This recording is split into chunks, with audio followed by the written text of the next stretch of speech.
where we dive into authentic conversations about ourselves and our community, exploring topics that uplift and inspire us, from personal growth to social change. So grab your teacup and get ready to join the conversation.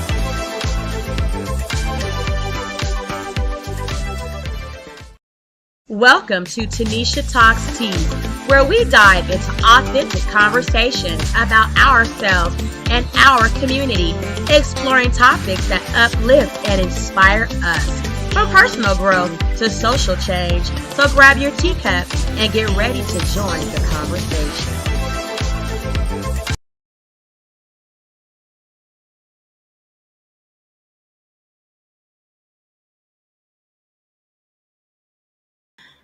Good night, sippers. Good night to everyone. How was everybody's 4th of July? I hope everybody's 4th of July came in as bright and sparkly as my background, okay? We got the 4th of July up on the Tea Talk tonight with Tanisha Talks Teas. That was a mouthful, wasn't it? That was a mouthful.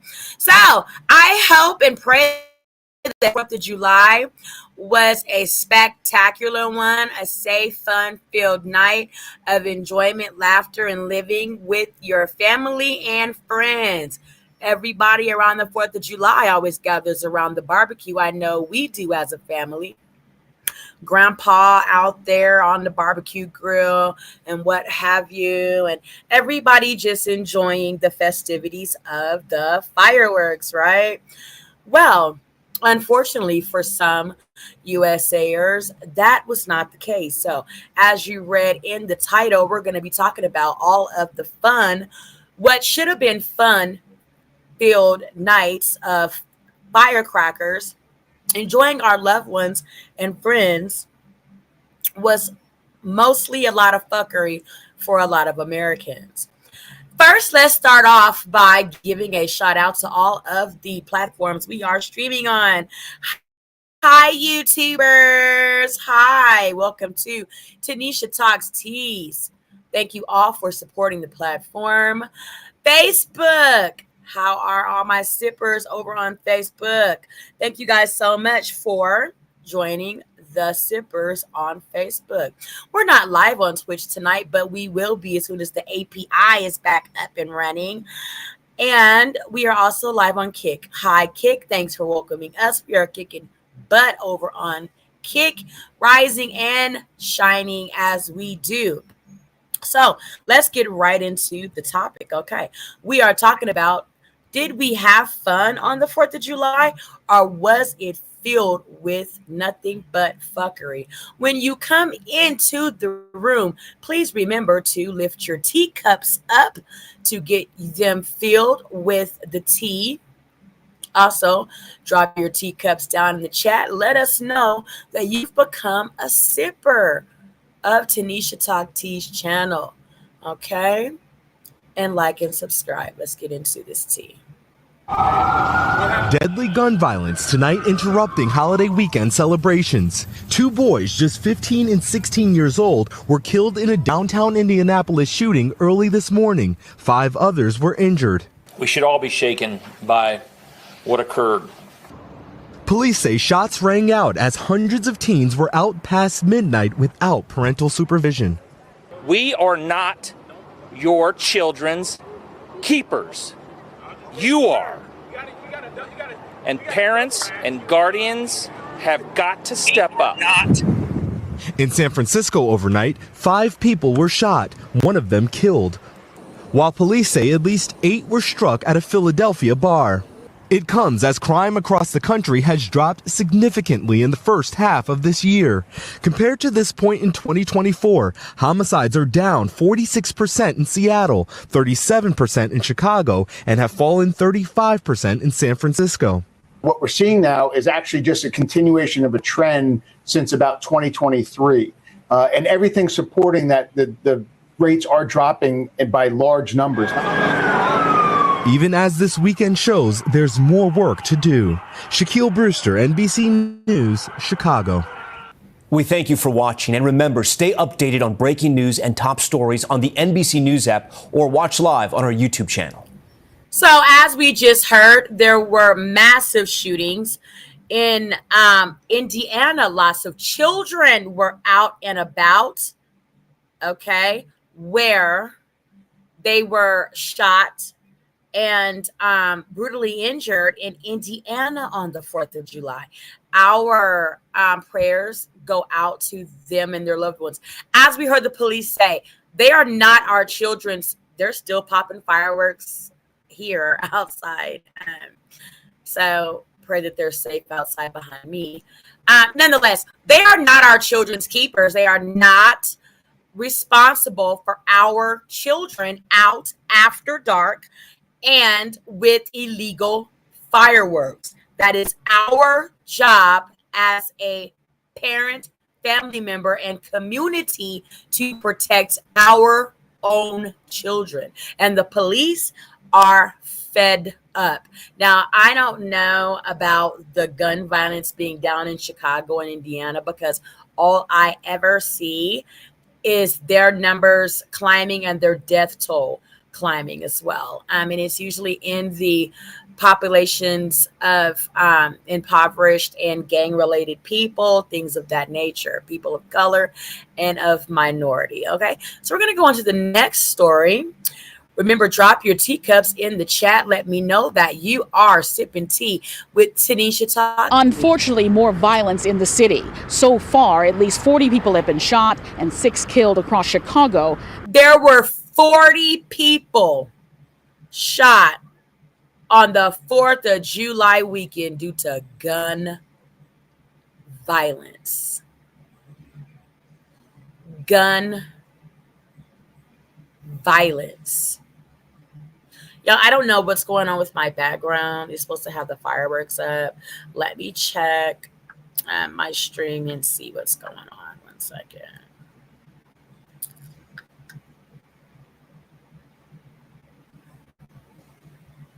And it's gone completely green. I don't know. Let me check something over here.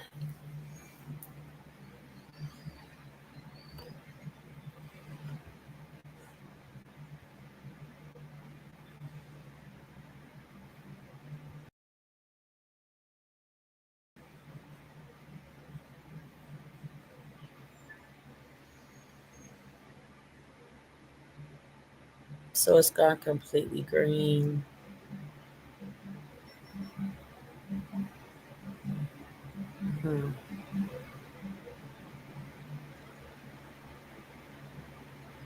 That's weird. Nonetheless, let's continue to get into the gun violence of Chicago's up next. 44 people shot, 6 fatally in July. This 4th of July weekend. Some neighborhood residents walked the track at Avalon Park unaware just hours earlier gun violence claimed the life of a teenage girl while wounding a man there. I'm always shocked at the things that's happening in this area, but again, I'm getting used to it at the same time. But it is heartbreaking. Just before 11 p.m. Friday night, investigators say gunfire erupted in the park located in the 1200 block of East 83rd Street on the city's south side. Police say 16-year-old Mia Smith died of a bullet wound to the throat, while a 35-year-old man was hit in the leg after an attacker approached them on foot and opened fire. In the hours to follow, there would be 2 new mass shootings. The first within the city's back of the yards neighborhood, leaving 7 people wounded. It happened near 48th and Justine just after 11 o'clock. That's when witnesses say 2 gunmen walked up to a crowd and started shooting. The 4 women injured range in age from 21 to 27 years old and were seriously or critically hurt, along with a 21-year-old and a 29-year-old man. A 42-year-old man also remains hospitalized. Another attack on the group happened near the Cook County Criminal Courts building. Investigators say 4 men were sitting in a car near 27th in California when another vehicle pulled up and someone inside started shooting.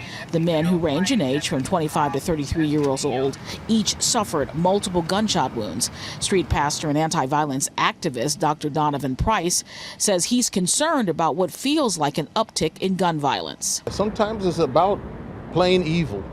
And as long as people have guns, they're going to use them whenever they get angry. It's a tool of convenience, of angry convenience. ABC 7 is tracking holiday weekend shootings from the morning of Thursday, July 3rd at midnight to the evening of Sunday, July 6th at 11:59 p.m.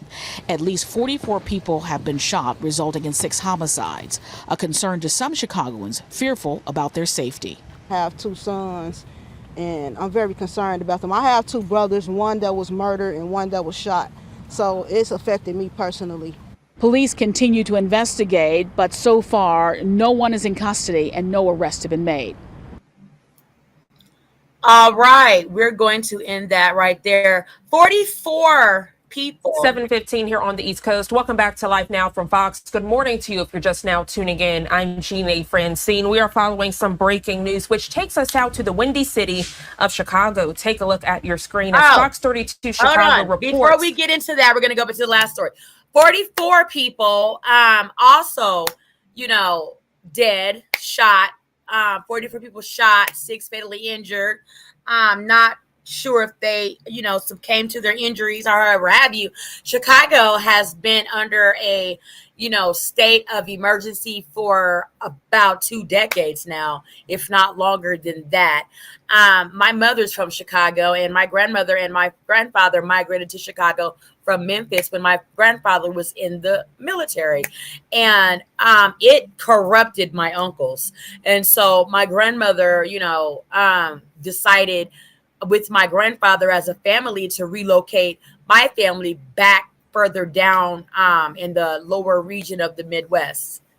And so that's what they did. Things got a little bit better, but unfortunately, my uncles had already been, and my mother as well, had already been severely affected by the things that were going on in Chicago, and it kind of overtook them a little bit in their spirit. And so in a sense, they never really recovered from some of the things that occurred while living in Chicago. And so, Trump has said that he has wanted to declare a national emergency on Chicago and unleash the military on Chicago in a sense, to where they would police the streets of Chicago. That is how serious it is in Chicago. This is not anything new to us. They call Chicago Baby Chirac. And Chirac in reference to Iraq, which is one of the more dangerous, places in the world to be. So on to our next story. 4 dead, multiple injured in Chicago mass shooting around the same time. I think a day before the 4th of July, this incident occurred. This Thursday morning, a mass shooting in River North sent at least a dozen people to local hospitals on Wednesday night. Tragic news we are following on the eve of July 4th. We're learning this happened around 11:30 Wednesday night into the early morning hours of this Thursday. Transitioning your screen to give you a live look, a beautiful skyline shot there, the windy city of Chicago. But we also want to head down to the ground outside of that nightclub to share the very latest details.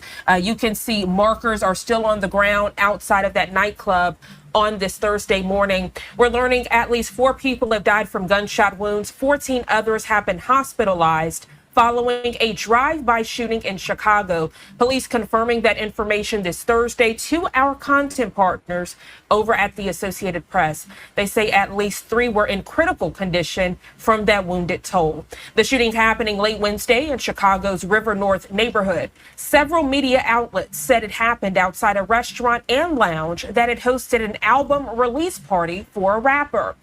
They go on to report someone opened fire into a crowd standing outside, and the vehicle immediately drove away. At this time, no one is in custody.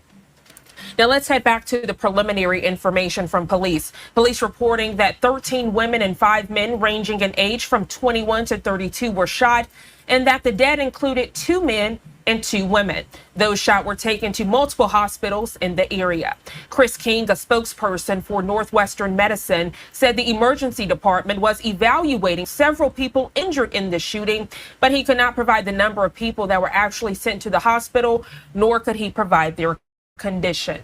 Earlier this morning, an area pastor spoke to the media about the violence that erupted late Wednesday night into this Thursday. Take a listen.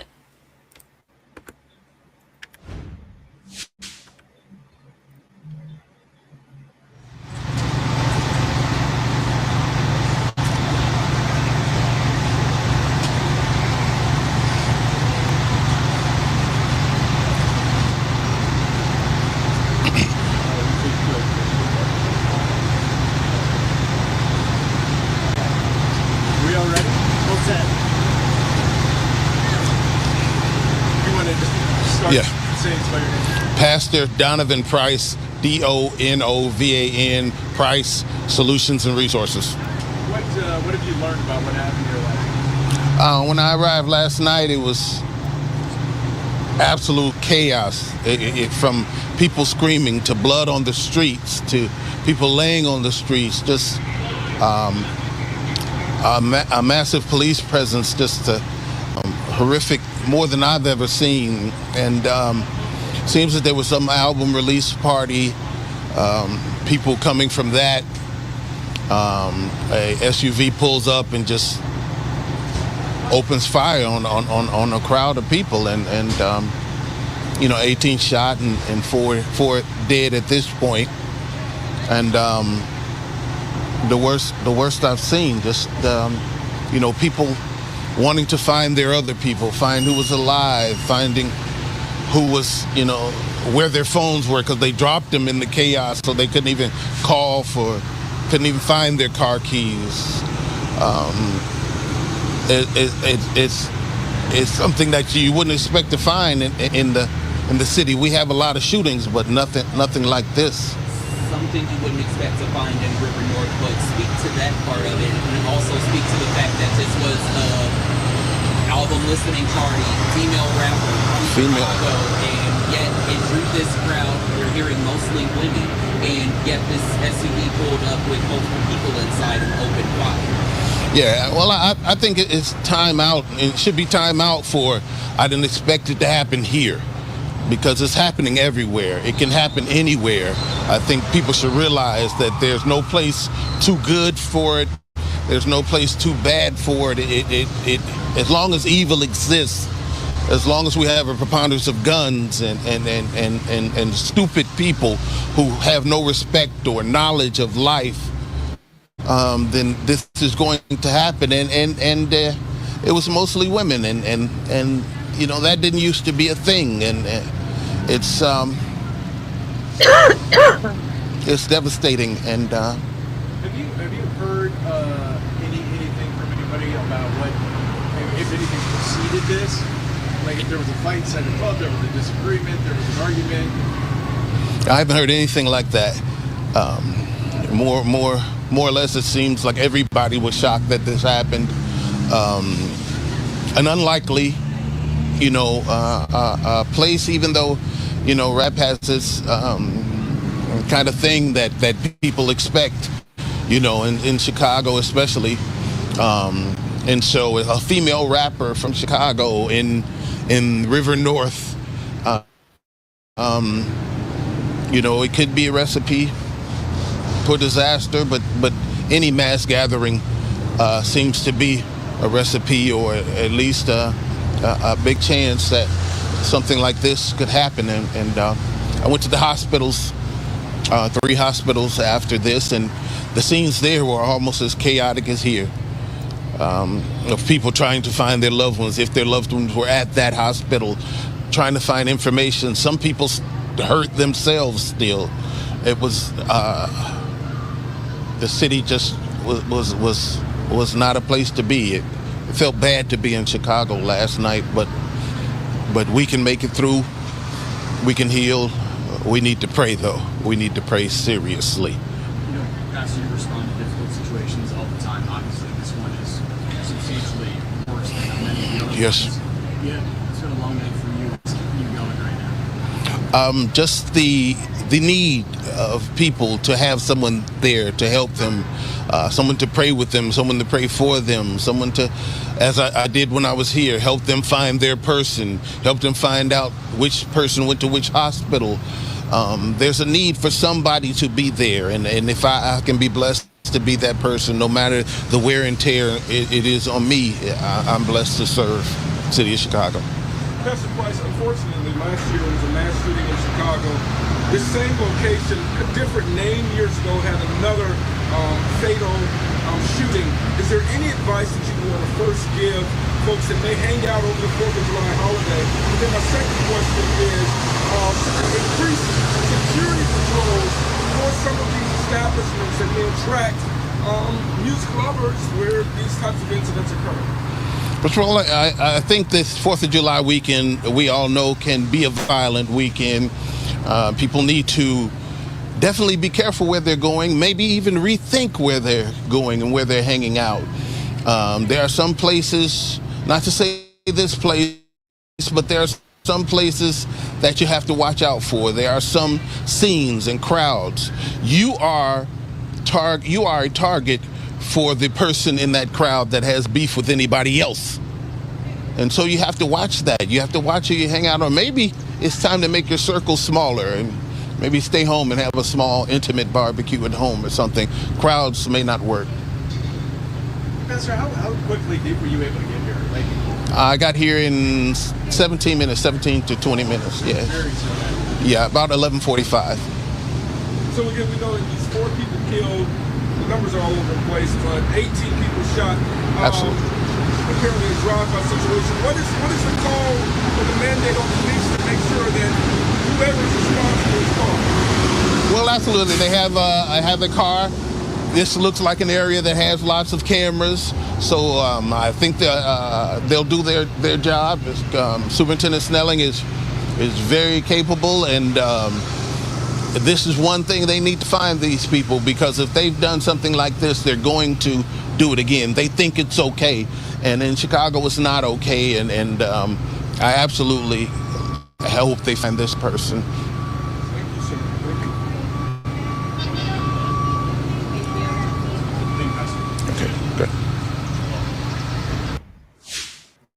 All right, so an area pastor speaking with the Chicago media this Thursday morning. Tragic news. If you're just now tuning in, we're out in the Windy City here at 725 on the East Coast. Tragic news on the eve of the 4th of July. At least 4 people dead, 14 wounded in a Chicago nightclub shooting. You're getting a live look outside of that area on this Thursday morning, providing more news from the Associated Press as they report a drive-by shooting in Chicago leaves 4 dead, 14 others wounded. That coming from area police.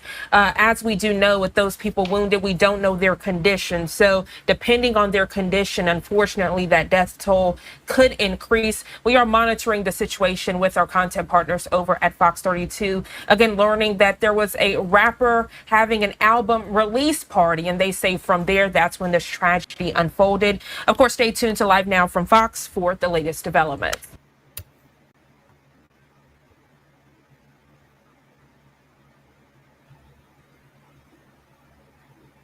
All right.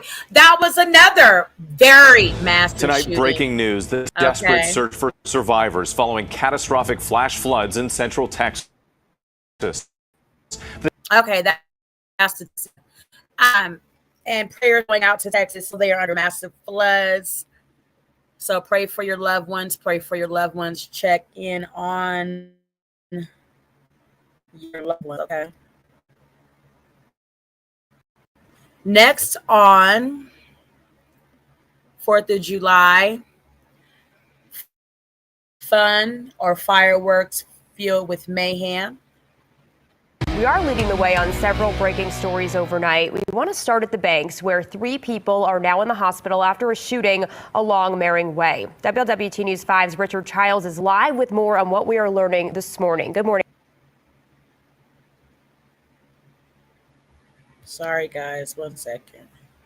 There was a shooting at the Banks. 4th of July shooting at the Banks. Okay, 3 injured.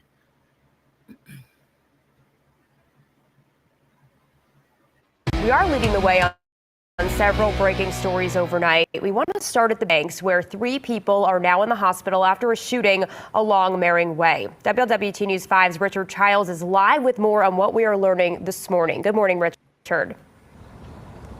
Now, good morning. Cincinnati Police District 1, along with the central business units, working this ongoing investigation. The shooting taking place around 1 o'clock last night, a very busy time at the heart of the entertainment district, again with shots echoing throughout, sending to the hospital. At least one of them confirmed, a juvenile going to Children's. Now, taking a look at video from overnight, you get an idea of what the police investigation looked like. The scene taking place around 1 o'clock this morning. That's when District 1 officers called to that address just behind the banks at Meering Way. The shooting taking place along the steps behind Yard House. This is around 1 o'clock this morning. Now, police on the scene telling us that the injuries non-life-threatening, but again, shots fired, sending 3 people again to the hospital. Also, we've been reported of other shooting scenes in the heart of the business district.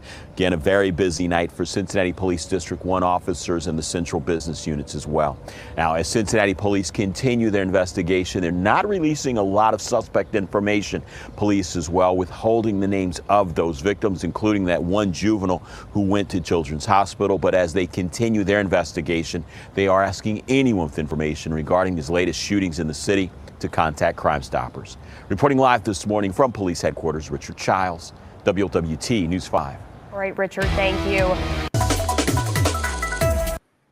All right, that was a shooting that occurred also at the bank where 2 were injured at a bank robbery. 3 were injured and 1 happened to be a child, okay?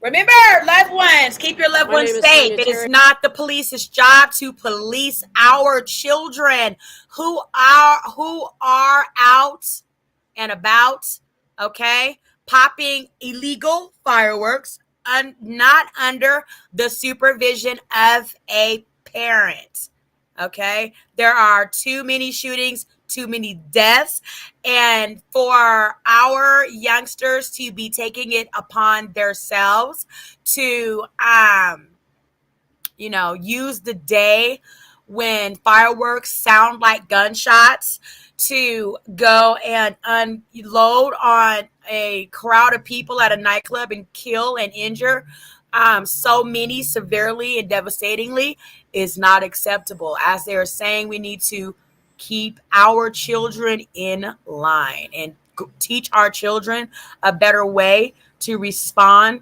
to their emotions and feelings. I'm the Deputy Chief of Operations for IMPD.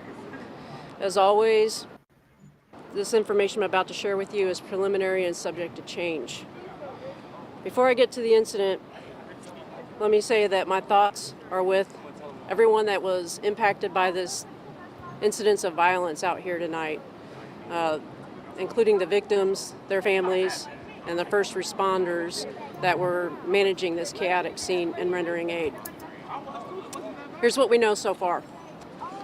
At approximately 1:27 a.m., officers were investigating a disturbance at Washington and Meridian Street. They were notified of another disturbance down the street, Illinois and Washington Street. As officers were approaching that second disturbance, they heard shots fired, and as they arrived on the scene, they encountered several people suffering from apparent gunshot wounds. Officers and IEMS medics who were embedded with our officers immediately began rendering aid to the victims that they were encountering. They also called for several additional ambulances. In total, we had 5 victims transported away from the scene to area hospitals for treatment. A 6th victim was pronounced dead on the scene. A 7th victim walked into an area hospital and is in stable condition. 3 of those victims are juveniles and 3 are adults. We do not know the identity or the age of the victim that was pronounced dead at the scene. The victim who died at the hospital was a juvenile. We have also recovered several firearms at the scene. We do not yet know whether those firearms were involved in this incident. Our detectives will work to determine that. And we have multiple people, about 7 people detained for further investigation. We also don't know their involvement at this point in time. The investigation is early. I think that's the very brief facts that we have at this time. At this point, I'll turn it over to Chief Bailey.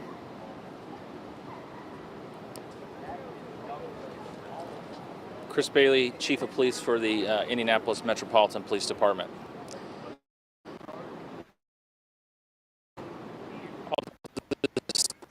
To add on a little bit to what she said about our thoughts and prayers for the victims here tonight, their families, and the long road ahead for all of them as we try to uncover exactly what and why this all happened tonight.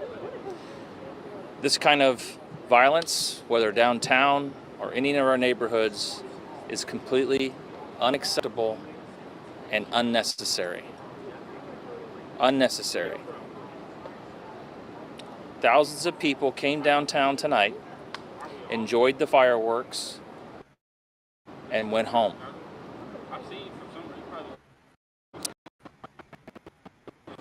Thousands more chose to come down here and all night cause trouble. I was down here until about 12:30 tonight. I worked with my officers, took the runs with them, dealt with the disturbances, dealt with the utter disrespect for our city, for our laws, and for law enforcement. Hundreds of unsupervised kids down here. I don't know how many times I have to say it. We are not your children's keepers. You are. And parents and guardians have got to step up. A kid is dead tonight. And we just don't know the age of the young man down the street, still here, dead. He looks young. It's unacceptable. The police department all night long went from place to place to place, trying to prevent these kind of things. And I gotta be honest, I'm tired of it. You should be tired of it. This is not our job to do this. It is unnecessary. You don't have to act like this. Our officers, half a block away from before this shooting started, dealing with another group of individuals fighting. We made almost, probably, we're still tallying them, about 20 arrests tonight. Recovered guns that I know of before this happened from 2 kids. One of them was an assault rifle stuffed in the front of his pants. I'm not sure anymore what it's going to take for some in our community to wake up. I've said it. This is where the kids are. This is where they are on Friday and Saturday nights. If you want to engage them, if you want to help them, you want to prevent some of this violence, this is where they are. Here, they're here. Come down. I invite all of those who think that I'm exaggerating this or that I'm saying just because it's downtown. No, nowhere else in the city is this concentration of people in one small area, less than a half a mile. Come down and see for yourself. You don't have to take my word for it. You can see them being dropped off by their parents, 5 or 6 at a time out of a car. You can see them jump out of Ubers and Lyfts. And you can see them jumping off the buses that they ride down, that they miss and then linger around downtown. Heck, look to your left. You're still going to see some people that probably shouldn't be out here right now, lingering. Not going to bars, not going to restaurants, didn't come down here to see the fireworks, shooting fireworks off at our community from the top of parking garages.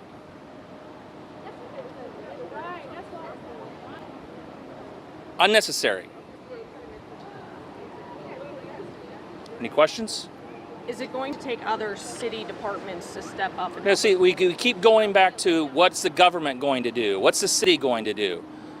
The city's invested in this. Millions of dollars the city, taxpayers pay for police overtime to staff this 1 square mile area with, there was a couple hundred cops down here between state police and Capitol Police and IMPD and other police department agencies. Yes, we're going to keep doing our job. The city of Indianapolis, government, the police department is going to continue to do our job. We're not going to solve this. Not just by the police. We made 20 arrests tonight. Bailey, you're a dad. Yeah. What would you say to those parents out there? I don't understand it. I know where my kids are at all time. So maybe that's maybe I shouldn't be that way. 16-year-old daughter. I cannot imagine letting her roam around down here tonight like she was, like kids were. Unattended, unsupervised, nothing to do.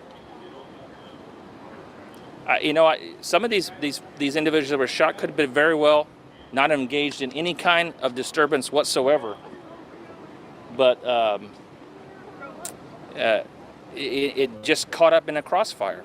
Merely down here, enjoying ice cream, or maybe they were down here for the fireworks, or wanted to see what's going on in the circle and got caught up in whatever's happening. But look, nothing good happens after midnight. Some of these kids should not have been out here. Period. They missed the bus going back. Was some of the stories that we heard. One of our officers prevented 2 young girls from getting into a stranger's car because they missed the bus to go back home. Wait, you have no ability to call your parents? Your parents wouldn't come pick you up if you missed the bus? There is a problem. There is a problem. It's not going to be solved by the police. It's our job to try to keep people safe, and they did it tonight. I watched it with my own eyes. I helped do some of it. They did all the work. They ran toward the gunfire down here as they were working another fight. They're all in. They're all in. So when I hear people say, oh, we're just worried about minor things in downtown Indianapolis. No, minor things turn into big things. The amount of guns that I saw tonight on people roaming around here with nothing else to do. We can't do anything about it. Like, unless you're a kid, there's nothing, unless you're doing something with the gun or doing something illegal, we can't go up and ask you what you're doing with the gun. That turns into bad things, especially when there's fights or when there's alcohol or there's weed induced. So can you confirm it was one juvenile and then one adult who was dead? We know for sure that there is one dead kid. The other one, dead individual, we're still. There's been nothing that occurred to make any kind of positive ID on that. I guarantee you, we're gonna share everything over the next day or so. All the arrests, what they were for. We're gonna give you pictures of the guns that we took from these kids. And we'll share more details about what happened here. And this could have very well happened in any neighborhood, but this is where the kids were. And I've told you this is where the kids were. This is where the kids are. I've told everyone this. Message tonight to the ones who come downtown, because unfortunately this is the second weekend we've had mass situations here downtown with kids. Message to these kids of This is the second weekend. This has been going on for years, except now a lot of these. I want to use my words carefully. A lot of these kids have guns, and we know some of the indicators, right? Backpacks on backwards. Some of them are wearing masks and other things where they can easily disguise themselves because there's cameras everywhere. They did it right under a camera tonight. We made those arrests in the Canal shooting and the one at 30 South Meridian Street. Technology helped us do that. We're going to use technology again. We're going to find out who did it, and we're going to hold them accountable. And if I can convince the prosecutor to hold parents accountable, I'm going to do that too. I don't know that I can because there's a set of rules, and why I may see the rules differently than the prosecutor because the prosecutor has to prosecute them. But I'm going to seek some kind of accountability to parents. There has to be more than just what are the police doing. That'll be our final question. Thank you all. Thank you.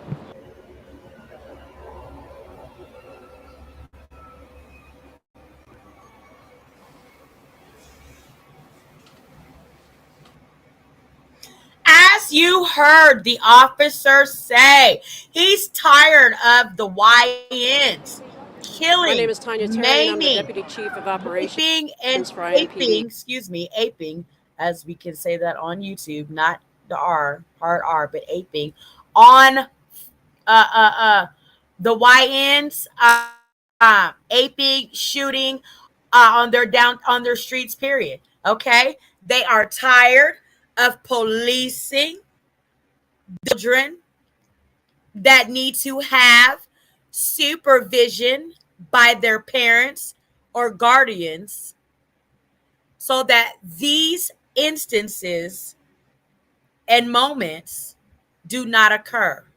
So right now we're going to look into a 16-year-old girl, okay? Oh, hold on. No. Sorry, wrong story. Peace walk after the July 4th weekend violence. I believe this. People in River North walking for peace. There was a deadly mass shooting outside a nightclub there last week, and dozens of others have been shot this 4th of July weekend. Our Nate Rogers is live downtown with their message. Nate. Yeah, absolutely, Scott. Good evening to you. According to our count, there have been at least 42 people shot this holiday weekend since this past Thursday. Now, today's demonstration was more than just a peace walk. It was an in-depth conversation about some of the root causes of violence, also continued calls for more resources for those involved. I learned yesterday that there was another mass shooting. A showing of solidarity for shooting victims and their families. The group prayed. So I ask you, Father God, to bless every person in this space. And they marched. We love you. We love you. A peace walk Sunday afternoon from Washington Square Park in River North, led by Chicago Votes. About 30 local activists and supporters in attendance. It is not just a Chicago issue, it's a city issue, it's a national issue. Guns are rampant on the streets, violence is rampant on the streets. The demonstration follows a very violent holiday weekend. 40 people reportedly shot citywide since Thursday evening, 4 killed. Those totals not including the mass shooting outside Artist Restaurant Wednesday. 18 people shot, again, 4 people dead. This after attending a listening party for local rapper Mellow Bucks. We got to stop killing each other. It doesn't solve nothing. If you're doing it for clout, it's the wrong way to go about doing it. If you're doing it out of anger, we need to provide resources for people that teach people how to deal with anger a little bit better. We need to get these guns off the street. We need to start loving each other. It feels way better. It comes after Chicago recorded its lowest number of homicides in a decade so far in 2025. And regarding that shooting at Artist Restaurant in River North, Chicago police are still looking for the gunman involved. As the latest here downtown, Nate Rogers, Fox 32 Chicago.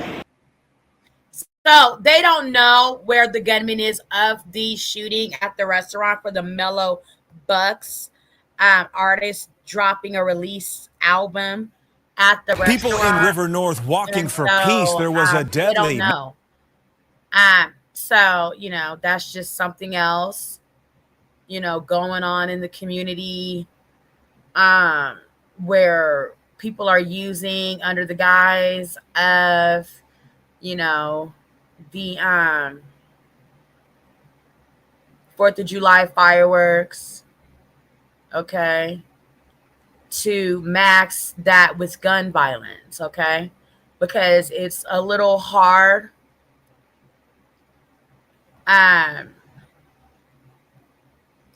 to distinguish gunshots from fireworks, right?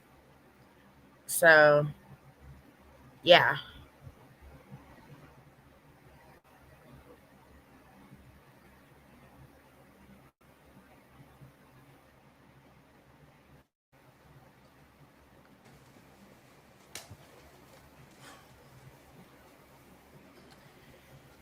Well, first of all, I'd like to start off this afternoon by saying that I am thinking of and praying for the victims of the shootings that happened in our city just in the past 12 hours. It is disheartening that we as a city must come together in this manner, especially after a day filled with celebrations and Independence Day festivities. Pure and simple, the violence that happened in our downtown early this morning was absolutely unacceptable. Today, two families are having to grapple. So this is the mayor of Indianapolis. He's speaking on the deadly mass shooting that occurred in his city on the 4th of July.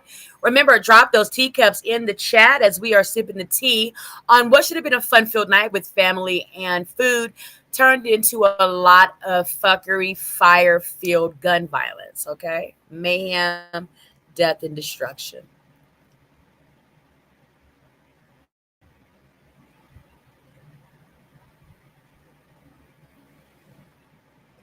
Unimaginable pain of finding out that they will never see their child again. Several families had to get the call that no parent should ever have to receive, and that is that their child was shot and injured. All of this pain, all of this grief, all of this heartache is avoidable and is preventable. There is no reason a young person should have a firearm, period. There is no reason a young person should be downtown after hours without parental supervision, period. It does not have to be that way. And we know it does not have to be that way. With each passing year since the implementation of the gun violence reduction strategy, violence and crime are down significantly across the board in Indianapolis. This comprehensive approach that includes IMPD, our Office of Public Health and Safety, and our partners at the Indy Public Safety Foundation, and so many community partners, those who are represented here today, and many others. They are all making a difference. But on days like today, when we are grieving the loss of two young people, all of these strides we have made feel hollow. When our city's young people still have their lives rattled by gun violence, we know we have more work to do. And we will continue to keep working each and every day to identify ways in which we can keep our young people safe. It was in that spirit. Just last summer, we announced that IMPD would once again be enforcing the curfew on our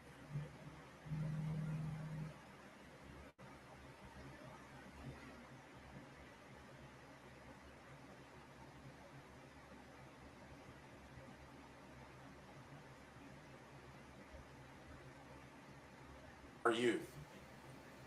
This year. So now they're implementing a curfew. And I hear that that may be going into effect for a lot of cities and states across America where your kids have to be in the house at a certain time. If not, children and parents will pay a consequence for this. Okay. So listen up, listen closely. I don't have that problem. I keep my kids under a very close lock and key. I always have, I always will.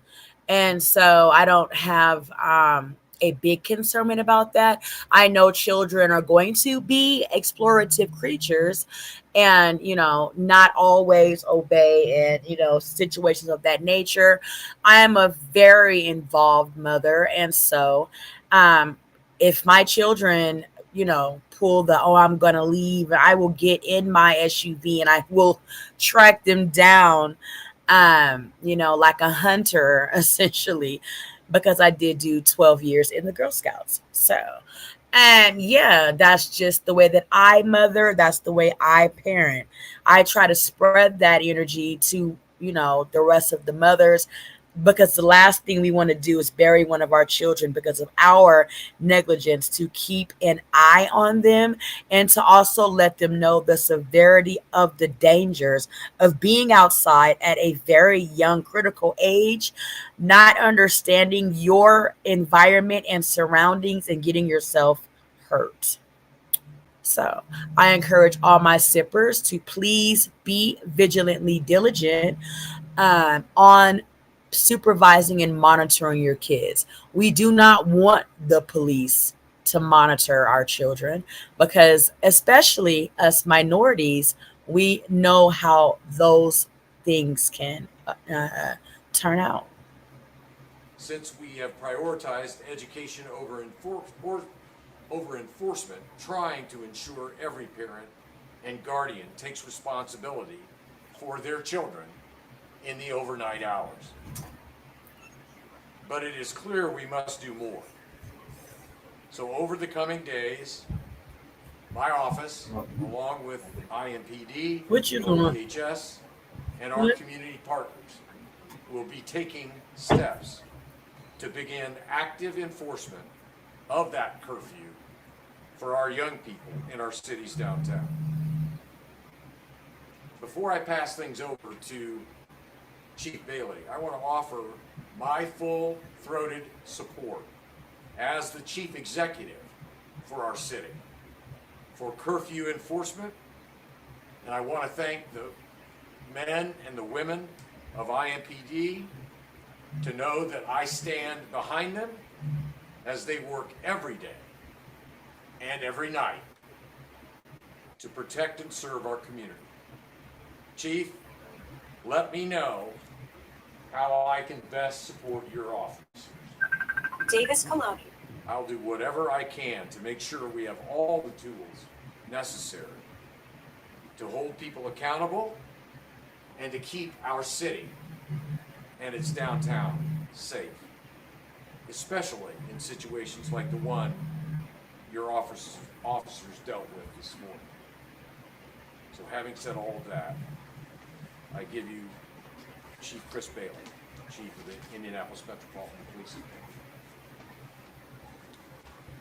It's so disturbingly sad that they have to come in and tell us, from the era of the time that we were raised in to where the ages of the children are now, that are being the YNs and the 304s and all this stupid shit going on.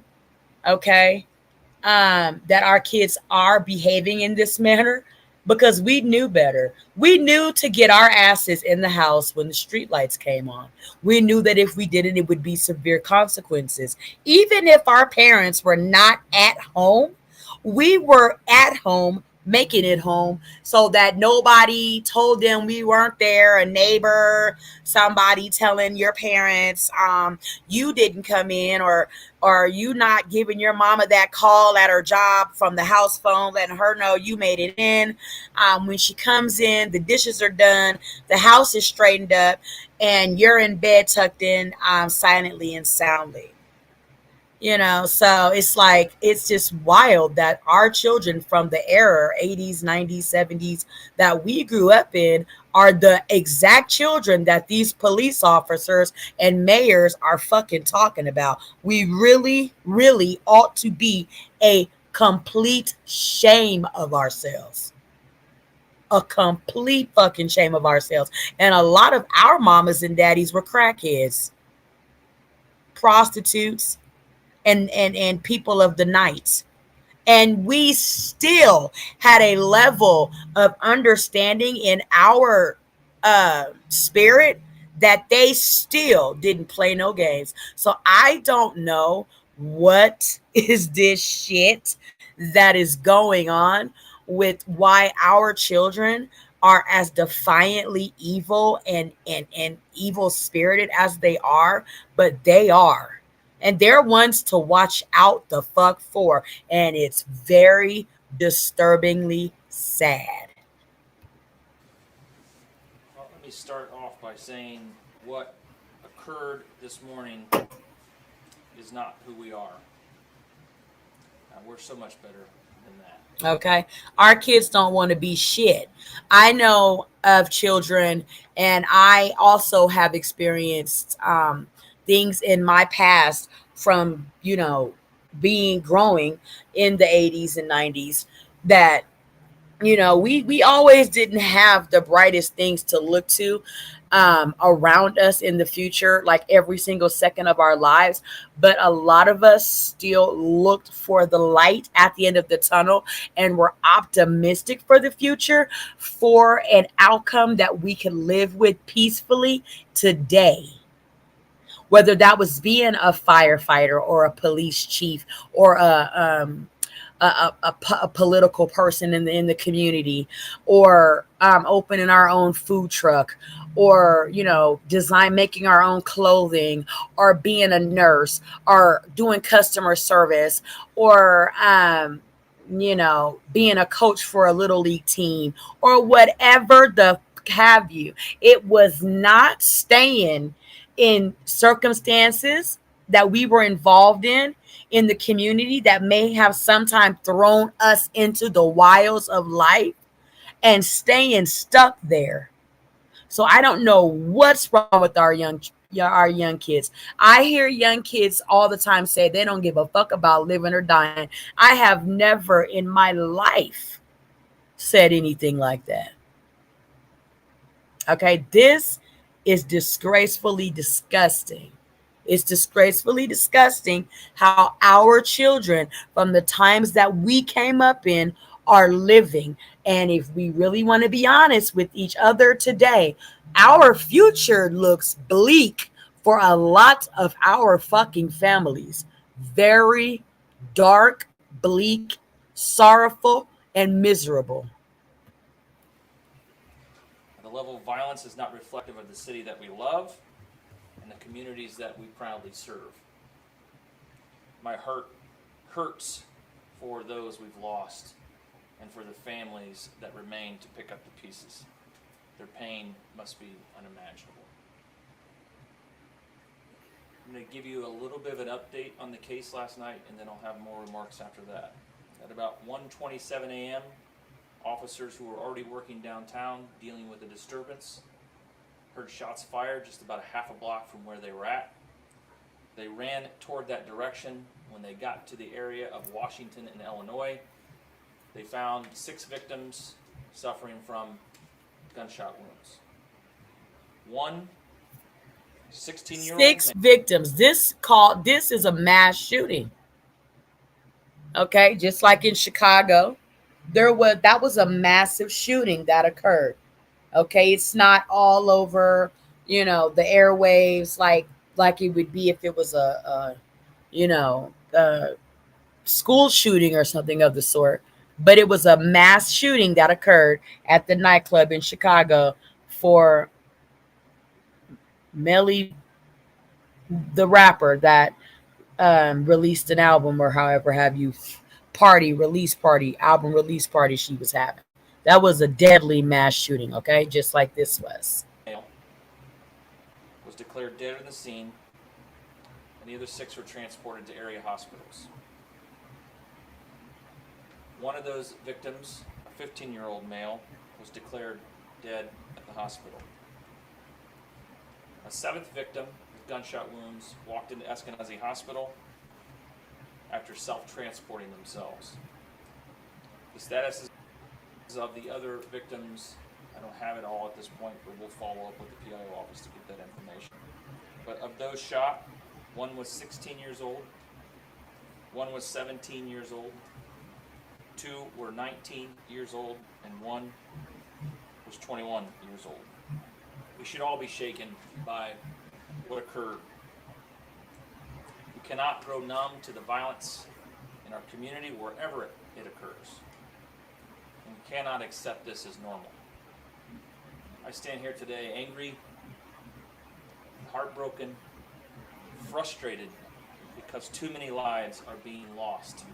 Too many families are grieving, and too many young people are growing up around violence and trauma.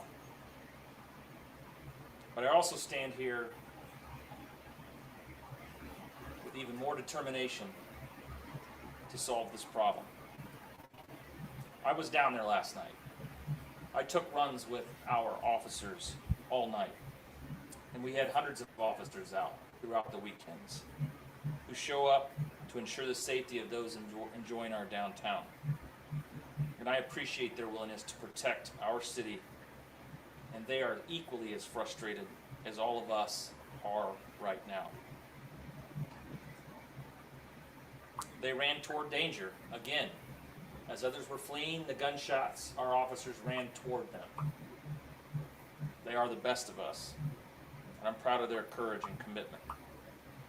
But what I saw downtown, what I've seen downtown over the last few weeks is absolutely ridiculous. Lawlessness, disrespect, reckless behavior of people of all ages. It's not something we should expect. I watched as bottle rockets were shot from the top of parking garages onto community members below, as Roman candles were shot over people's heads as the fireworks were going on Monument Circle. I saw people openly using narcotics, partying in parking lots, fighting, all the while our officers chasing them around downtown. Hundreds of young people, some wearing masks, wearing clothing that's not fitting of a 90-degree day, backpacks flung on backwards for easy access to their weapons or their fireworks. And this just wasn't kids. These were young adults, and adults that should know better, should know how to act by now. And let me say this as clearly as I can. If you're coming downtown to engage in this kind of lawlessness, you are not welcome. Stay home or go home. We are done with this behavior. We will use every tool at our disposal to enforce the law and save lives, because that's our priority, the preservation of life. People have the right to come downtown. I want them to come downtown. It is the engine of our state. But I want them to leave the same way that they came, safe and unharmed. I said this early this morning, we can't do this alone, and I'm so thankful that it took no effort whatsoever to make phone calls today, to have these community people with us, standing up here with us, behind us, because they care about our kids, they care about our community. It did not take any effort at all for them to be standing here with us. We cannot do it alone. We're not going to accomplish our goal just by enforcement. And none of us want that.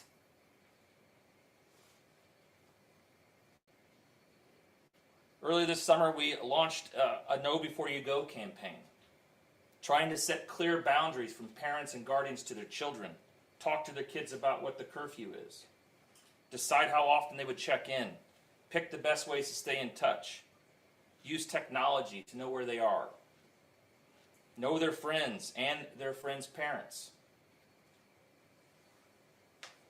We need our parents and guardians to speak up, to take charge, to be nosy. In some of those cases, I'm not so unaware that sometimes parents work and the kids are left to fend for themselves because they have to survive. I'm not aloof to that. And that's why any kind of curfew enforcement needs to be based in help and not punishment. Taking someone to the Family Justice Center, watching them go in the door and then out the back door is not going to help anyway. It's not going to help families. It's not going to help those kids.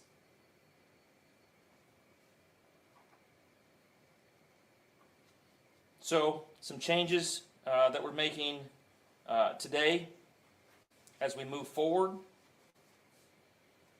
we are adding camera technology to strategic locations throughout downtown that have been identified as areas of concern over the last couple weeks.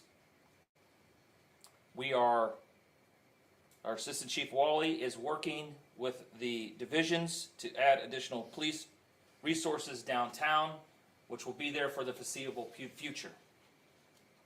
I have a commitment from Indiana State Police Superintendent Anthony Scott to add troopers to the downtown area as we move forward throughout the summer. The Indiana State Police has been an unbelievable partner to the IMPD, giving us helicopter resources and resources as yesterday to make sure the fireworks area was safe and secure. I've spoken to Prosecutor Mears, who has offered his office's assistance as we move forward. I've directed our officers and detectives in every single probable cause to seek stay-away orders for the Mile Square for anyone charged with crimes of violence, weapons violations, or disorderly behavior, or repeat offenders that we have run into multiple times in the area. We'll be working with the council over the next couple weeks to update ordinances related to food vendors and food trucks, which are a constant source of issues, especially after the bars close at 3 a.m. And we are actively engaging with business owners, especially the owners of those surface lots who over the last few weeks have been problem points, sources of violence and shots fired, disorderly behavior, kids jumping from car to car to car to car on people's cars that aren't theirs, with little to no oversight from the people who operate those lots. And as the mayor said, we will be engaging with our community, the OPHS, family court over the next several days to establish a process for increased curfew detentions. And with that, I'll turn it over to one of our community partners who's doing outstanding work in the community, whose work every single day is making a difference, is contributing to the reductions that we see, but we all recognize that there's still more work to do, and he is committed to working along this police department and, more importantly, the community to continue to make that progress. Kareem Hines of New Boy Mentorship, good morning or afternoon. Thank you for being here. Thank you, Chief.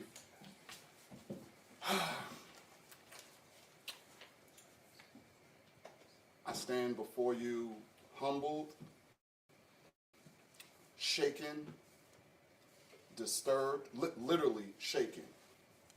I feel like it's an out-of-body experience to be in this situation on a Saturday morning that I was looking forward to enjoying with my kids. But I also have kids that I work with directly and indirectly that I was checking on this morning after waking up, hearing what happened last night during the violence downtown. And it's so sad to see pictures circulating on social media right now of young men laying dead in the street who haven't even had a chance yet to experience life. So my phone call or my morning has been filled with checking in on young people that I know, checking in on families. I do not stand before you with a solution. I don't have a magic formula for this issue, but I do stand before you encouraged, motivated to go back home and check on more kids, to affirm young people, to hopefully quelch some of the retaliation that we know might be coming for last night's violence. My opinion might be contradictory or in conflict with some other people where they say this is a community problem. No, this is a personal problem. It has to be a personal problem. You have to take this personal. You have to take this personal. We all do our part. We take it personal, we do our part, then we build and bridge the community. But you have to take responsibility as a mom, a dad, a man, a woman, a grandmother, an aunt, a cousin, or uncle. I think we know what's going on in our homes. We know what's going on in our neighborhoods. The unfortunate circumstance, and I do send my full condolences to the families that are now planning funerals and are visiting hospitals this morning. But I know that more people will surround those young men that died at a funeral than surrounded those young men when they were living. That's unfortunate. The work is not going to be solved downtown. We move the needle before the kids come downtown. That's what has to happen. You have to want to go into the communities, the schools that you might feel uncomfortable in. It doesn't start downtown. So the chief, the mayor, the city can put as many checks and balances or barriers and technology as they want downtown. We have to reach the kids before they get downtown. As I'm receiving messages this morning from our young people, they're saying, I'm good, we're good, my people are good. One message that stood out from a young man that was sent to our mentors, he said, I'm straight. That's a small thing to a giant. That's a 15-year-old. That's a direct quote that we received on our mentor thread from a young man. That what happened last night is a small thing to a giant. Our kids are in pain. That's what we're seeing. We're seeing this pain that our kids are in. And we're seeing it manifest itself in a really ugly way. Our kids are hurting. So again, not what is the community going to do, what are you going to do? If you're watching, whether you're watching it now or tomorrow, whenever you see this, what are you going to do? I know what I'm going to do. I know what I'll continue to do. But I need you to adopt two words. I challenge you, I dare you to adopt two words. Mama, grandma, auntie, uncle, daddy, sister, cousin, wherever you at. Two words. I need you to say, not mine. That's what I want you to say, not mine. The graveyards will not get mine. The prisons will not get mine. The jails will not get mine. Not my grandson, not my son, not my nephew, not my daughter, my granddaughter. Adopt that, not mine.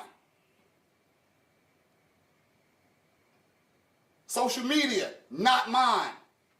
You won't get mine. We can't save the world, but you can damn sure change and save your world, your private world, not mine.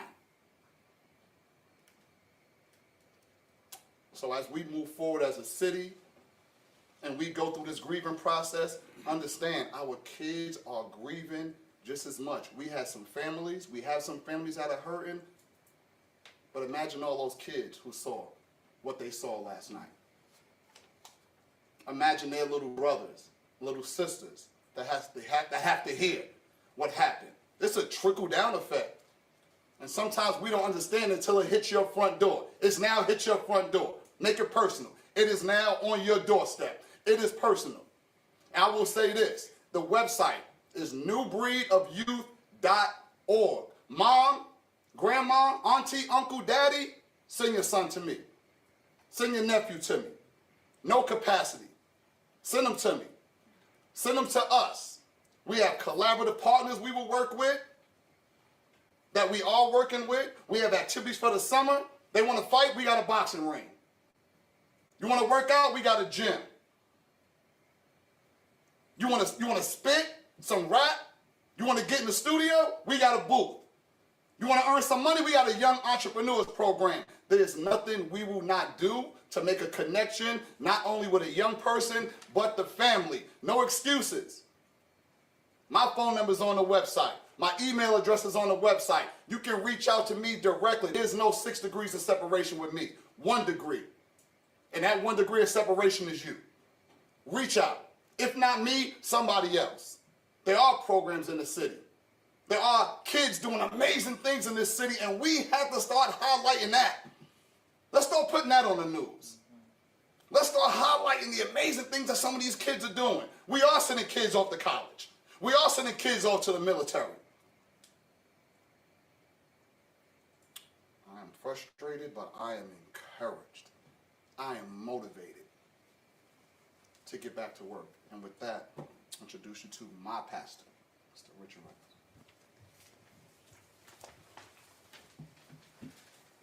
Thank you, Kareem, for those. As we just heard, and we're going to wrap up the 4th of July firework mayhem that occurred over the 4th of the July weekend, y'all. There are community resources in your city. Tap in with your local community activists, resource centers, rec centers. Go to your local parks and communicate, instead of all of us so quick to want to turn on our cameras and do the challenges, the twerk things that are going on and all of the fuckery that we are engaging in. Let's get out into the community and get involved, because if not, it's not going to change. Our kids are going to continue to feel as if they're running this ship on their own, and they have no head of households, only on tax time, at tax time, when we claim our kids on our income tax and get that child tax credit. Okay, so get involved. Go and seek out your local community resources. Find something else safe for our children to be doing while we're running around telling each other, you better find something safe to do. Okay? Our kids are not doing that. Okay? They are finding the worst things to do, which is pick up a gun and a pooh shiesty mask and kill each other. And as y'all can see, the community leaders are fed up with our children, and they are going to use deadly force against the children to prevent themselves from being hurt, harmed, and murdered, and the rest of the innocent civilization. Okay. Passionate words. I just want to share that, as we know, our community is in crisis. This is a crisis situation, and crisis presents us with opportunities. We have an incredible opportunity. If I just add on some of what Kareem said in a slightly different way, we have an opportunity to step up and make a personal investment. We have an opportunity to step up and actually do something ourselves in recognition that this is not an IMPD problem. This is not simply a city of Indianapolis problem. I'll say the same thing Kareem said, but in a different way. It is a community problem, but the community is made up of individuals who do have to make some personal decisions to make a difference. It doesn't matter what zip code you live in. It doesn't matter what your social economic class is. It does not matter what your educational levels are. This is a problem that all of us must face together. We're standing together, united as partners, and our community is in crisis. And I just want to add that, the feeling of sadness and grief that is in the room is palpable. The levels of emotion that Kareem shared, that our mayor shared, that our chief shared are real, and they are felt by everybody in the room, including the media. And so I want you to understand that the care for our community is real. People standing here serving our community are doing so from the bottom of their hearts, out of a desire for our community to be healthy. And we trust that our community will be healthy, but it's going to take healthy people making personal decisions to give back and do something to make a difference. We're in a crisis. And it's not just a social crisis. Truth be told, this is a spiritual crisis. And we cannot just throw social solutions at a spiritual problem and expect to get the kind of results that we want to get. This is spiritual. And if we don't address it spiritually, we'll continue in the cycle. Even with the progress, it's still challenge after challenge. And so I want to challenge the entire community and the faith community in particular to be intentional to pray for the peace of our city. Prayer is not a passive activity. We need people to pray for the peace of our city. We need people to pray for our government officials. We need the people to pray for our community leaders and organizations that are serving on the front lines. Your prayers can and will make a difference. We've got to work in partnership. And parents, I want you to know that you are the most important part of that partnership. I know some of you are feeling overwhelmed. Some of you need help. We know you need help. Reach out and ask for help. Reach out to our organizations. Reach out to our churches. I pastor New Revelation Christian Church. We lead Crown Mentoring Program here in the city. Reach out and ask for help. There are people who have dedicated their lives to helping our community. Get the help that you need. Don't be embarrassed. You know whether or not your child is doing what they're supposed to be doing. You know before anybody else knows whether or not your child is out of control. And if you need help, get the help that you need. Indianapolis is a community that cares. And everyone speaking today cares for our community. Pray for the peace of our city. Let's receive now Pastor Jeffrey Johnson Jr.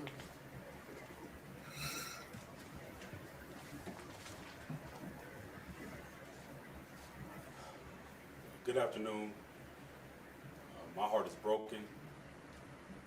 I'm devastated. But I also echo Kareem in that I'm also encouraged and motivated. First of all, my prayer goes out to the families that were impacted last night in the shooting. My thoughts and prayers go out to you. I pray that the God of all comfort will comfort you in this time of grief. But the reality is incidents like this will continue to happen.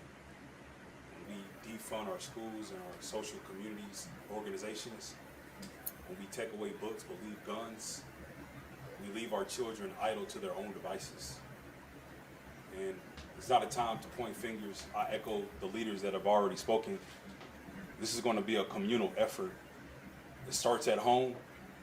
And as Pastor Reynolds has just mentioned, there's help out there and resources for us to connect with in order to ensure that we invest on the front end of our children so that we can ignore the press conferences and funerals on the back end. And it's time for us to invest, whether it's financial, whether it's our time, our energy, whether it's our facilities and churches. As Pastor Reynolds mentioned, this is a spiritual investment that we need to consider in terms of our children. We are leaving too many children out on the streets when there are other resources and options that we can plug our children into. And so, as my co-laborers in this work have already mentioned, we're calling out on every parent. We're calling every uncle, auntie, cousin, friend, mentor, pastor, preacher, leader, community, organization. This is a communal effort that we need to invest in our children so that we can ignore situations like this in the long run. And we've already highlighted Kareem's organization and the work that Pastor Reynolds is doing at his church. There are countless others like Inner Beauty for our young ladies, Ladies Under Construction, Girl Talk Indie. Over at the Eastern Star Church on the east side of Indianapolis, we too have our youth center where we house a summer camp, summer learning labs, even right now. So when we continue to invest in organizations that's already doing the work, we can invest in the future of our front end of our children so that we can ignore the grief and the pain that families are experiencing even right now on the back end. And so I want to continue to encourage the city of Indianapolis let this be a wake-up call. Let this be a wake-up call for us to wake up, to step up, to continue to do what is necessary, so that our children can avoid caskets and graduate from college and walk into careers and make an impact on the community, because we've invested in them now. They'll look back and come back and invest in the future generations. And so again, my prayer and my thoughts go out to the families who are impacted, who are in this moment, this tough moment of grief. But this is a moment for our city to come together, to wake up, and continue to look up for the help and the spirit that we need to make this city a peaceful place that it already is. Thank you. We'll open it up for questions if you have any. Mr. Mayor, based on what downtown experienced last night, the past couple of weeks, do you feel that downtown is still a safe place? And what's going to take to convince the merchants who live down there, the residents who live down there, and all the people who've done all this hard work, that downtown is still statistically relatively safe? Yeah, Abdul, the truth is the downtown remains the safest neighborhood in our community. Now, it's marred by events like last night. And what we don't focus on is the progress that not only downtown, but the city as a whole has made in our gun violence reduction strategy. Last night, when this is covered in the news, it's normal for people to say, ipso facto, downtown is not safe. And I think all of us are committed to making sure that when people do come downtown, they can come downtown with the assurance that nothing bad is going to happen to them or any of their family. Can I just add on to that little bit of that? I mean, look what we've hosted in downtown Indianapolis over the last 2 years, 1.5 years. Hundreds of thousands, if not maybe even 1 million people have come through and went back the way they came. Downtown represents about 6% of the total crime every single year in our city. We are a big city. This is not a sleepy small town. It's unfortunate when these things happen, and we're all committed to doing our part to help reduce that. In my budget as the IMPD chief, we spend a lot of money to make sure downtown is protected and that investment is protected. But we're also responsible for 350 square miles across the entire county, and so we care about every single neighborhood. But as the mayor said, I'm coming downtown tonight with my family, and I'll do it again next weekend if I have to. Downtown is a safe place to be, but after midnight, nothing really good happens, and your kids should not be out after midnight. Yes, ma'am. Speaking of the timing, just to clarify the curfew, is it still 11 for kids under 15 and then 1, I think, for 15? Yeah, nothing's changed. We'll get you the exact things after we're done here just to make sure, but nothing in the law has changed. Mayor, Chief, can you make that tighter? You just said nothing good happens after midnight. Why do we need to have kids out at 1 o'clock anyway? Do you have the authority to make that tighter? We're operating under the state law. So as we move forward, if there's adjustments that need to be made, we'll work with our attorneys here at OCC and IMPD to see if there's some other adjustment we need to make.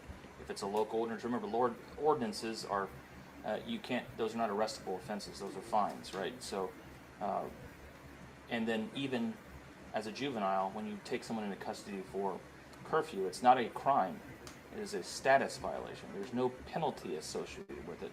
That's why I said if and when we move into that direction of increased enforcement, it can't be punitive in nature. It has to be something where there's some sort of positive result of it. Because if it's just about punishment or punishing parents. So what do you guys think should be a good curfew for our children under the age of 18 that live at home? Should be off the streets. I say 9:30. 9:30 is just the cusp of things winding really down for a teenager. They really shouldn't need anything past 9:30 to do. They need to be in the house, getting themselves prepared for their laying down, and going to sleep to wake up to see another day, right? Not anything past really, I say 9:30 for a teenager, say like 14 on up, to be outside doing anything, right? Because anything past that time turns into witching hour, right? So I would say a reasonable curfew for a 14 and older teenage child would be 9:30. Friends who we've talked about some of the challenges that they have, then it's ultimately going to fail. That it can't be what we do. So it's not a crime to be out after a certain time. It is a status offense, and there's a difference. Is it time for that to change, Chris? I don't know that criminalizing it is the answer. We made at least 11 arrests that I know of for criminal violations before this happened. So our officers aren't afraid to make those criminal arrests when necessary. Like I said, I don't see a lot of value in perpetuating juveniles through the criminal justice system. There's very little, in my opinion, help that they get by entering the criminal justice system, and that's not a dig at the courts or Marion County. It's just the fact of the matter. That's why we are part of a diversion program for low-level offenses of juveniles, so that we can divert someone to the Boys and Girls Club of Indianapolis, so that when they make a mistake as a juvenile, we don't create a future criminal. That we give them opportunities to be better and improve. That's what Kareem's doing. That's what OPHS is doing. That's what the pastors are up here doing. So many others that are doing the work. But in my conversations with Prosecutor Mears, we both agree that there are some people under the age of 18 that just have to go to jail, and those individuals will. Weapons violations, crimes against persons, shooting people, shooting guns into the air, those are individuals that we have to deal with, and we have to deal with them pretty harshly. This prosecutor, our detectives, have not shied away from charging juveniles as adults for the crimes that we are allowed to do. Is it something that anybody enjoys? Absolutely not. But some of our kids act like adults, and they're going to have to be treated like adults. Have there been any arrests yet? Hold on one second. I'm sorry. Did you have a question? Yeah, I did. Do you think it's necessary or possible, for like the young, the minors who have guns or committed crimes to hold their parents accountable for some of their crimes going forward? I failed to mention that in my remarks. That's one of the other conversations that we've had that I will have with the prosecutors as the days go by. I know these are probably not easy cases, but neglect of a dependent is a potential charge. Contributing to delinquency of a minor is a potential of those charges, but they'll probably be very difficult to make. Those are decisions that are made at the prosecutorial level, not at our level. Something we have to explore in certain circumstances, but as we all said, is it the right thing to do to charge a parent who is working their second job and their kid goes out and comes downtown against their knowledge, jumps on the bus and comes downtown? I don't know that that's the answer in every circumstance. Are there some that are contributory? Absolutely. I lost count of how many adults that I saw pull up downtown last night and just drop 5 or 6 kids off and then drive off into the sunset. I had to go up to cars on the circle where there were parents sitting in the car and say, do you realize what just happened in the circle? You need to get your kids wherever they are, and this was 11:30ish, get them in this car and take them home. 2 different sets of parents sitting there waiting as their kids wandered around downtown Indianapolis. We can't do that. We just can't do it. You can't be that aloof to what's going on around you. Chief, were there any arrests and everything in the course? In the particular shooting case, no, that case remains active. There may have been, I didn't get it confirmed before I walked in here, an arrest related to a firearms charge of one of the juveniles that was taken into custody as part of the investigation, but not necessarily as a shooter. So we're still pulling video. There's video from the Conrad, there's video from Circle Center Mall. We pulled public safety camera video, but that's all still being gone through. The detective at some point is going to have to get some sleep, but they're working through all that. Chief, could you at some point you said we heard 20 arrests. Was that just from different things that happened? Yeah, that was the information going around, maybe additional outside of downtown, but I think that Drew confirmed at least 11 from last night for charges ranging from weapons possession. There were 2 kids that were arrested for weapons possession. One was 17 years old. He was arrested for dangerous possession of a firearm, resisting obstruction of justice. and there was at least one other kid that I heard was arrested for firearms, but I don't see them. The rest of them were criminal recklessness, probably for shooting fireworks at people, disorderly conduct, and criminal recklessness, battery. We did take a 14-year-old in custody for curfew, but there were also charges related to resisting battery on a law enforcement officer, and the individual tried to run away, so escape. We keep talking about kids. Every weekend it's kids at midnight. We hear, I know last weekend there was a big brawl, a group of kids, or the weekend before, just after midnight. In years past, we've talked about young adults making bad decisions in their 20s, coming from the club. I have done numerous stories about teenagers, you just said 14, 15, 16, 17-year-olds who are making this decision. And I've talked to you enough to know that I know that when you talk about parents needing to step up, that part is genuine.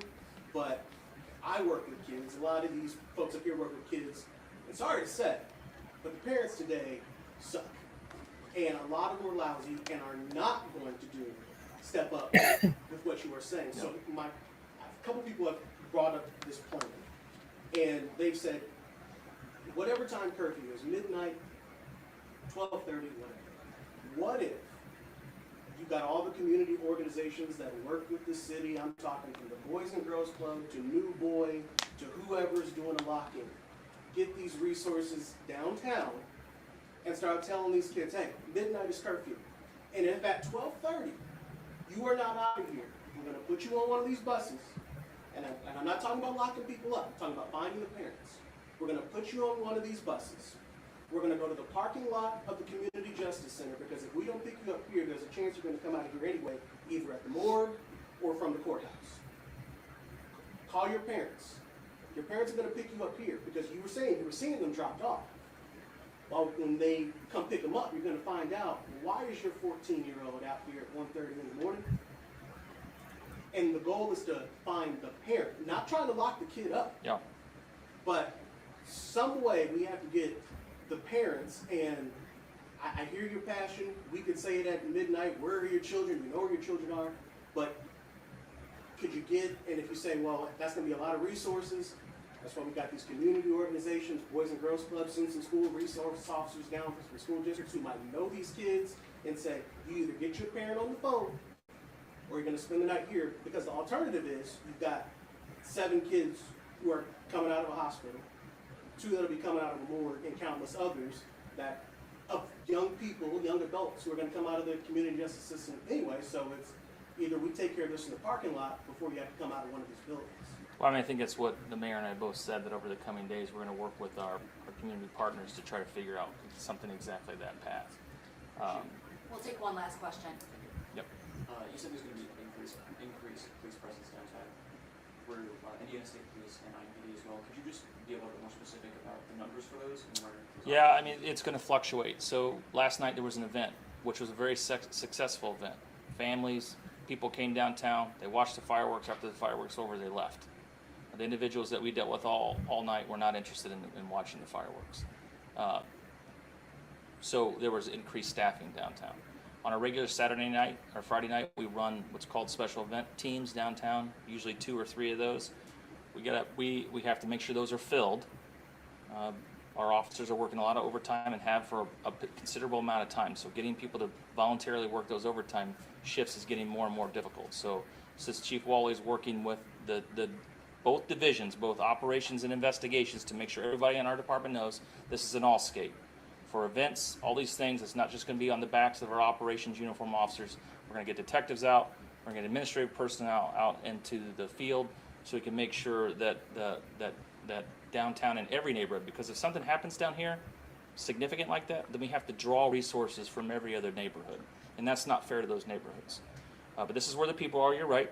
I said it last night on TV. You want to engage with the kids. You want to try to protect them. I'm telling you where they are on Friday and Saturday nights. I told you where they are. They're not going to your gym right now. They're not going to play basketball on Friday nights. They're downtown for multiple reasons. You want to engage with them, come on down. I'll work with you. I'll tell you where they're at. I'll share information. I'll give you the incident commander's number. You can communicate with us all night long. Mr. Mayor, any final word for the public that may be worried, may still be concerned? Well, I think that the collection of community leaders is a good sign that we're all committed to eradicating. Why a young person walks around downtown with a gun. What is a young person doing in downtown Indianapolis at 2 and 3 o'clock in the morning? Those are rhetorical questions that we're going to collectively try to answer. As a follow-up, though, I want to make it clear, while we focus a lot on juveniles, and obviously today has been all about what occurred last night to largely 16, 17, 18, 19-year-olds. But the truth is also, in the city of Indianapolis, the number of both criminal homicides and non-fatal shootings occur between the ages of 30 and 34. Without question, that is the age category. So I understand why a young person being shot downtown generates an enormous amount of enthusiasm. But we also, collectively as a city, are dealing with a gun-related problem that almost irresponsibly occurs among older young people, 30, 35 years old. That's where the numbers exist. But Mayor, does the city have as the city, state, whoever, we're talking about kids. Those adults are a different story. We're talking about kids who don't have the same rights as us. Doesn't somebody have to say this is a particular problem because they're just kids? Well, that's what we've been saying. That's what every speaker today has underscored. And while this is a sad day for so many reasons, it is a day of hope. It is a day of new beginnings. And I think we just have to collectively commit to that. Thank you, everybody.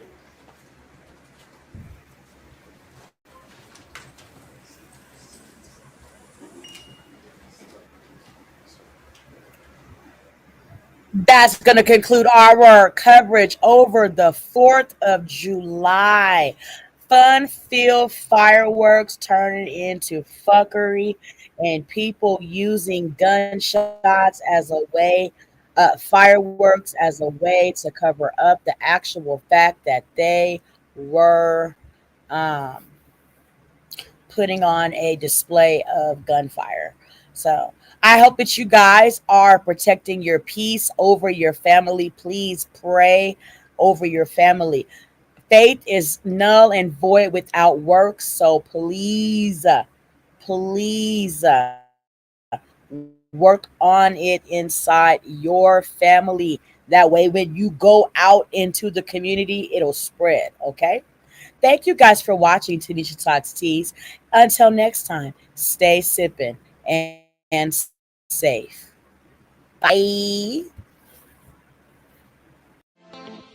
Thanks for watching. Remember to show your support by liking, subscribing, and sharing. It's a blessing. Keep your teacups filled and ready for my next upload. Until then, stay inspired and remember, always stay sipping.